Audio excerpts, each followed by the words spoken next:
করস না এই কি কয় দি কে আর উফুর করে না কি কয় আর তোর আমি উপর করে করবার কইছি আমি উপরে পড়ে যাইতাছি আমার একটু উপকার করে তুই জানো ও বার যাইতাছি তোমার উপকার করমু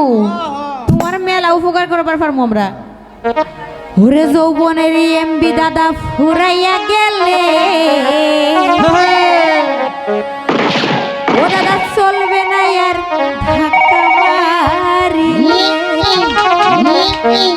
যৌবনের এমবি তোমার ফুরাইয়া